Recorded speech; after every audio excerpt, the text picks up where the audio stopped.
Welcome to the 4 a.m. club. Obviously, you can tell we have a new studio. That's because the garage was getting way too hot to be in there every day, and I spent a lot of time in there. So today we're going to be talking about the top DC female characters, and we're going to rank them. So today should be pretty fun. I'm really excited. Now, a lot of these characters have a lot of different adaptations. They have totally different personalities across comics, shows, movies, or whatever. Some of the characters I'll be doing a specific adaptation, and then others that will be more of a variety of adaptations because they've had more of them, if that makes sense. So let's just get right into it. Coming in at number 10 is Huntress. Now, sorry, my mic cut out, but she, in a lot of adaptations, is actually the daughter of Catwoman and Batman. But this specific adaptation is from Justice League, the animated series, and it's my favorite one. Funny enough, she actually acts more like Batman in this series than the other comics or any other adaptation. Well, the reason why I like her so much is not only is she an amazing fighter, she does have a crossbow, which is all right. That's kind of her trademark.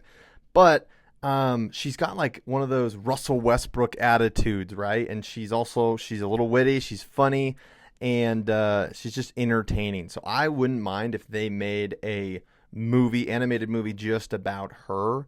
They would probably have to do that before they start making live action solo. But I would go and watch it. I think she's fun and it's pretty entertaining. So, I mean, just look at her here. She's kicking Black Canary's butt. Oh, wait. Oh, never mind. But she was doing pretty well there for a second. Anyways, Huntress comes in at number 10. DC female characters of all time. In my opinion, she's one of my favorites. Coming in at number 9, I'm kind of cheating here because I'm putting two people, but they're from the same TV show. And so, anyways, it is Starfire and Raven from Teen Titans. Specifically that adaptation, not the Teen Titans Go. That's garbage. Now, this adaptation, you can't get two female characters that are more the opposite of each other than Raven and Starfire. I mean, you can just see here. Anyways, well, that's the reason why it works. And obviously, it's a kid's show. They have some humor dynamic to it, and it's amazing. In this episode here, you actually get to see Starfire and Raven walk in each other's shoes, and they get a better perspective for each other. And they become better friends, obviously. But Raven's more like the DC version of Scarlet Witch, I would say. And then Starfire, obviously, is strong, and she's not fully aware of Earth's customs, so she has some funny moments, like asking for mayonnaise on a pizza. That was pretty funny. Or whatever she wanted. Or ice cream on a pizza. Yeah, that was pretty weird. I'm really hoping that the live-action James Gunn Titans movie does really well, because the live-action TV show of Starfire and Raven it was terrible. Coming in at number 8 actually used to be my number 1, and it is Zatanna.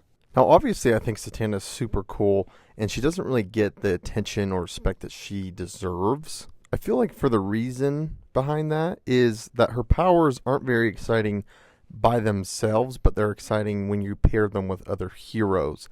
Now, that's not my opinion. I just think that's the opinion of most people. I would love to see a Zatanna animated movie, a Zatanna live action movie, whatever. Like, I would love to see it. I think she's a really interesting character. There's been versions of her that is part of the Justice League. There's been versions of her that is part of the Teen Titans. I hope that they add her into the new DCU that James Gunn's going to be adapting.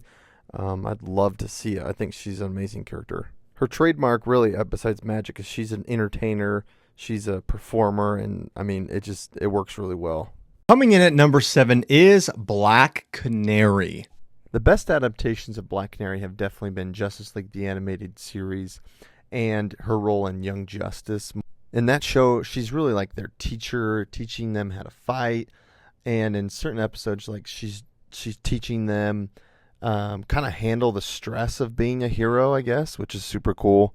These two shows really did Black Canary justice because she wasn't just Green Arrow's love interest like in certain adaptations. Coming in at number 6 is the legendary Hawkgirl. What I love about Hawkgirl is she is like a fearless warrior, right? Now, most of the time, all heroes are brave, but I would say her and probably Wonder Woman are probably the fiercest fighters of all female characters. In my canon, she'll always be an OG Original 7 member. Breaking the top 5 and coming in at number 5 is Supergirl. It really doesn't get more iconic than Supergirl.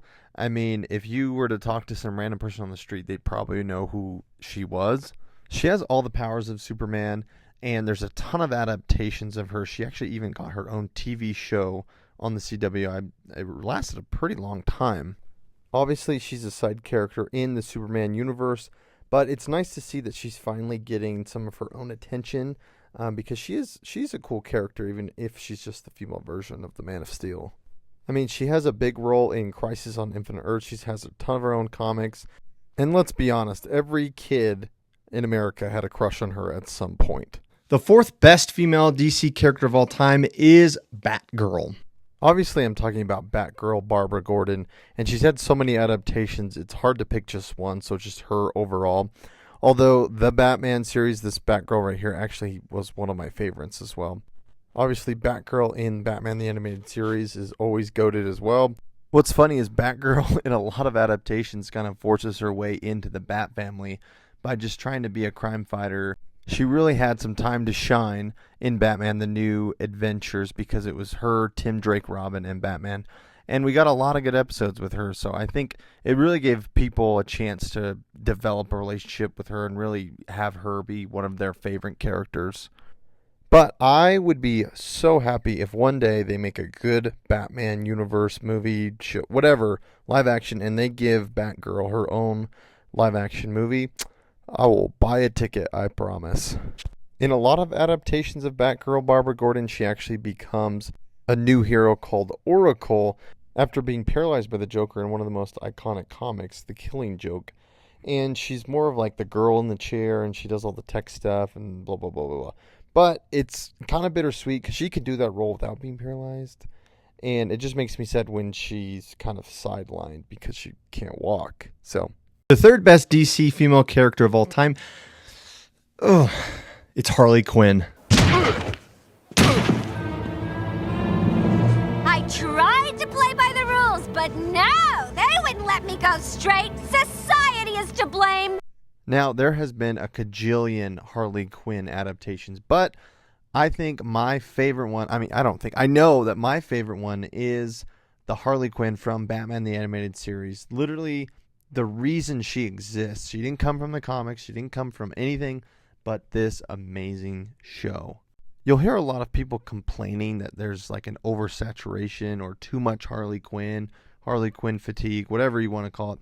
However, I don't think you can get tired of something that's good. And what I mean by that is people aren't complaining that there's too much Batman. People aren't complaining that there's too many Marvel, I guess maybe they are, too many bad Marvel movies these days. What I'm trying to say is if something is good, people aren't going to complain. So if you have the right adaptation, which, I mean, all you have to do is copy and paste Harley Quinn from Batman the Animated Series and you're gold. So I would love to see more Harley Quinn as she's supposed to be. Honestly, like, she's one of the most entertaining characters in all of fiction, I believe. And obviously everyone agrees because everyone wants her costume. Everyone wants to be here for Halloween. She has her own freaking TV show, for crying out loud. And honestly, in Batman the Animated Series, Harley Quinn has some awesome moments of, like, even teaming up with Batman. I think she's awesome. I'm a huge Harley Quinn fan. The second best DC female character of all time is Catwoman. Now, everybody knows who Catwoman is, and there's a reason for that. However, the newest Catwoman, I'm actually a huge fan of. I think she did a super good job in that role in the Batman. However, Catwoman is supposed to be like a villain, a Batman villain, but I don't really consider her a Batman villain. She's more like, she doesn't do things just for the sake of doing bad things, I guess.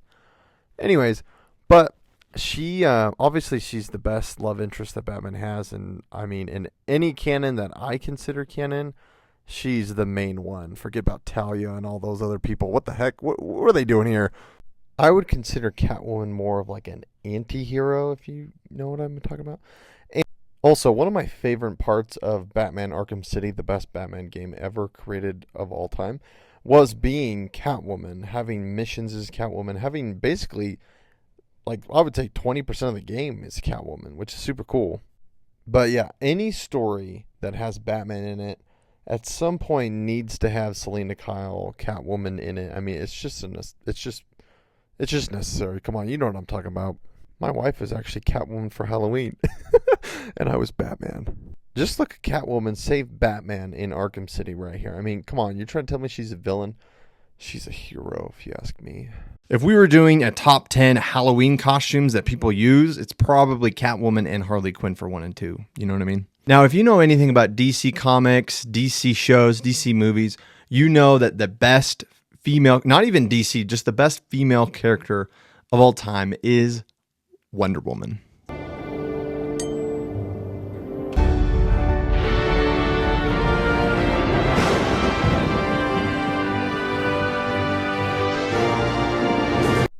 Wonder Woman, without a doubt, is the best female superhero, just best female character ever.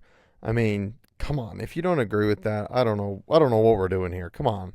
Her live action movies were a little bit of a mixed bag, but I think the first one was actually really solid.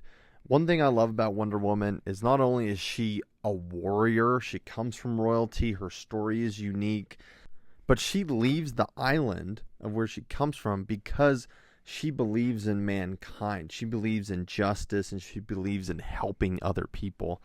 So she's a true hero. And I mean, look at her. She's putting in that work. She's training hard. This is a great movie. They need to put more respect on Wonder Woman's name. They need to. She can go toe to toe with anybody. I mean, she never backs down from a fight. And that's what I love about her. She's all about honor. Her powers are super cool. I mean, just the whole story. I think if more people got into her story, more people would be fans of Wonder Woman, and she could get more adaptations. Even though she's had a ton. I mean, she's a staple of the Justice League. I mean, if you have a Justice League and it doesn't have Wonder Woman in it, come on. You got to have her in there. She's one of the top main 3. Her, Superman, and Batman are your trio. Greatest female superhero of all time, without a doubt, Wonder Woman, Diana. Well, there you have it. Those are the top 10. We're really top 11. Top 10 DC female characters of all time. Let me know in the comments what you think of the list. Who's your number 1 female character of all time? So if you made it this far in the video, you probably should like and subscribe. Go watch some other videos that we have. And thank you so much.